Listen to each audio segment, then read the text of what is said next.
we've had in one single stroke not only a disagreement between the two principal players within the AIA-DMK on who becomes the next chief minister. PKD Nambiar, what are the options here for an EPS, OPS in working together, let alone been working with the BJP in a formal setup? They did it during the Lok Sabha elections to some extent. Why not now? So there are two elements to it. If you remember that few days ago we were debating on the same subject with the Shashikala issue. So there is the reason for this particular truce, because both the people, both OPS and EPS, they both are senior most in the party. There is some amount of power tussle between them.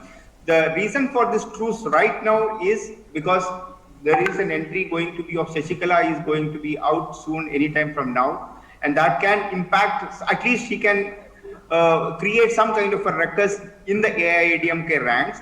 That is one of the reasons for this advanced effort of coming together and taking a decision. And the other part is that there is something I wanted to little disagree with Mr. Raman, that the BJP for a change has been getting quite a bit of traction in Tamil Nadu. A lot of new leadership and new talent is now ready to accept BJP, which was never the case in the past. Now, if you really look at it, so PKD Nambiar, no, obviously they're trying. Obviously they're trying. I think that's a stated goal. My question is, in a very real politics sense, does the leadership of the AIADMK, as it stands, if they're a united party or have disagreements, every party has disagreements, do they see the BJP as an asset or as a liability in Tamil Nadu? It is.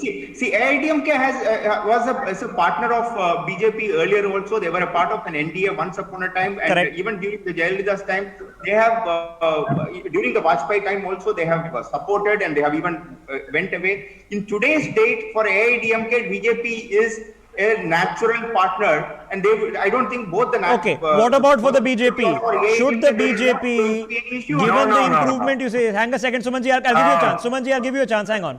Should the BJP, if it's making progress, as you say, why not give it a shot? They've got some percentage vote share last time around, even the Lok Sabha elections. Why not go it alone? Mr. Nambiar.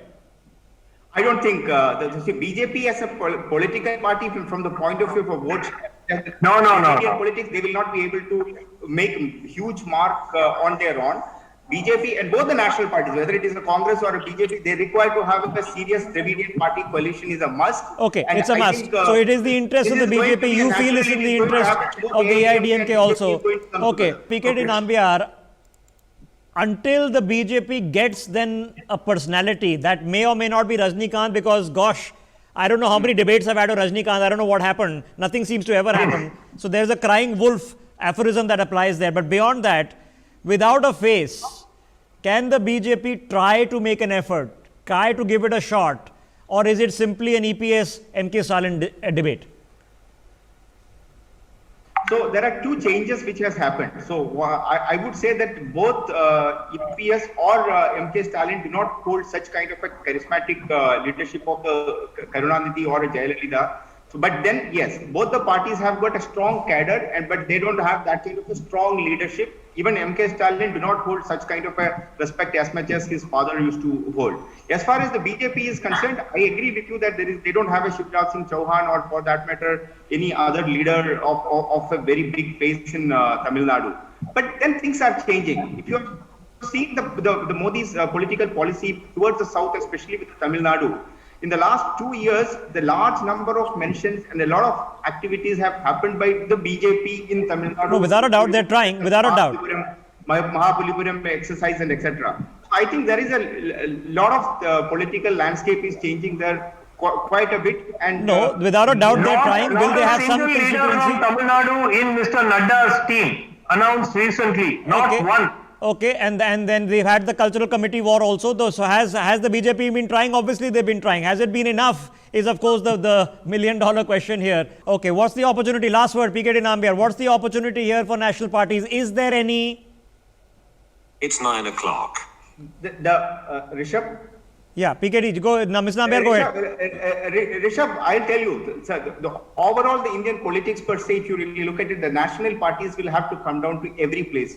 So in a way, Tamil Nadu is also going on that direction. If you really look at it from the earlier times, from the DMK or from the AIDMK, the people never, Dravidian parties have never been, leaders were not leaving those parties and going to the national parties. But if you really look at the last couple of months and from the last 1 year or so, there is a large number of traction is coming towards the BJP. I think a lot of credit for that goes to the Prime Minister. Okay, so you And see that hope is there. happening. Okay, I've run out of plus, time. Rishabh, Yeah. one more thing, that the celebrity status politics is also changing in Tamil Nadu drastically. Okay, You it can could see be. that the Karnataka is not getting It's any going to kind be of attraction, fascinating to neither watch the- the developments as they take place. The Rajinikanth is And able I to don't know what take happens with any kind of Rajnikant, political- but it's going to be fascinating to watch these developments as they take place. As things stand, we don't know if the EPS OPS deal has been done, but they're sticking together for now. The brinkmanship with the BJP is happening. Now, brinkmanship in politics happen. You're seeing the brinkmanship happening in Bihar right now. Brinkmanship in politics is normal.